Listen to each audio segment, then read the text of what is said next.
যাদেরকে ফার্মের মুরগি বলছেন, এই ফার্মের মুরগিরা রাস্তায় এসেছে বলে আজকে শিক্ষামন্ত্রী হয়েছেন। এই ফার্মের মুরগিরা রাস্তায় নেমে এসেছে বলেই শিলং থেকে এসে সংবিধান বিশেষজ্ঞ হয়েছে।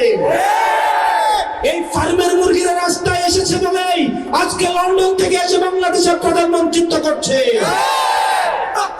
শিক্ষামন্ত্রীকে বলবো, শিক্ষার্থীরা গিনিপিগ নয়, শিক্ষার্থীদেরকে নিয়ে এক্সপেরিমেন্ট বন্ধ করুন। আমাদের একজন শিক্ষামন্ত্রী আমরা পেয়েছি, স্ট্যান্ডবাজিতে উস্তাদ এবং টেন্ডারবাজিতে উস্তাদ। ক্যামেরা স্ট্যান্ডবাজি, পিয়ার স্ট্যান্ড।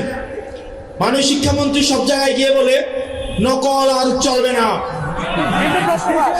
2026-এর শিক্ষার্থীরা আপনাদেরকে দেখিয়ে দিচ্ছে এই স্ট্যান্ডবাজি আর বাংলাদেশে চলবে না। হাঁটু সমান পানিতে, বুক সমান পানিতে 2026 সালের এইচএসসি পরীক্ষার্থীদের আপনি ডুবিয়ে আপনি পরীক্ষা দিতে বাধ্য করেছেন। এবং একটা পরীক্ষার প্রশ্ন আপনি প্রণয়ন করেছেন। আপনি পরীক্ষার প্রশ্নের মধ্যে 2টা সৃজনশীলে আপনি ভুল দিয়ে রেখেছেন। একটা পরীক্ষার্থীর তখন মানসিক অবস্থা কি ধরনের হয় একবার চিন্তা করেন। সে যখন দেখে প্রশ্নপত্রে ভুল, সে যখন নিজে চেষ্টা করে পরীক্ষায় উত্তর মিলানো, পরীক্ষা দিয়ে এসে হয়তো বুঝতে পারে প্রশ্নপত্রে ভুল, সে যখন উত্তর মিলাতে পারে না, তখন পরীক্ষার মধ্যে কি ধরনের মানসিক অবস্থা তৈরি হয় একবার চিন্তা করেন। আপনারা একবার দুঃখ প্রকাশের প্রয়োজন বোধ করলেন না, বরং এই শিক্ষার্থীদেরকে আপনারা বলছেন মাদকাসক্ত।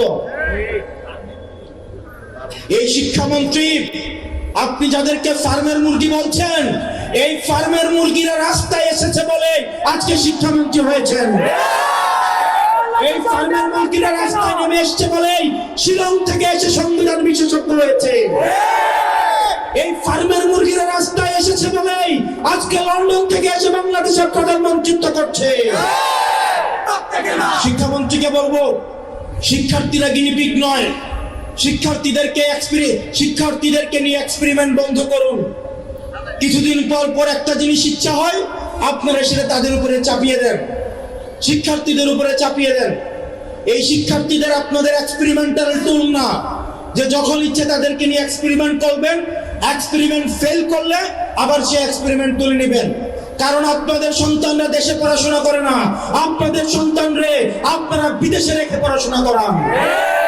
পরের সন্তানদেরকে রাস্তায় রেখে রাজনীতি করাবেন, পরের সন্তানের ভবিষ্যৎকে নষ্ট করবেন, পরের সন্তানদেরকে নিয়ে এক্সপেরিমেন্ট করবেন। এই বাংলাদেশ নিয়ে এক্সপেরিমেন্ট আর আমরা আপনাদেরকে করতে দিব না। 2026 সালের এইচএসসি পরীক্ষার্থীদের প্রতি সংবেদনশীল আচরণ করার অনুরোধ করব। না হয় এই শিক্ষার্থীরা যদি রাস্তায় নেমে দৃঢ় অবস্থান নেয়, আপনার পাটাতন যে শক্ত না, এই অর্ধবেলা আন্দোলনেই সেটা বোঝা গিয়েছে।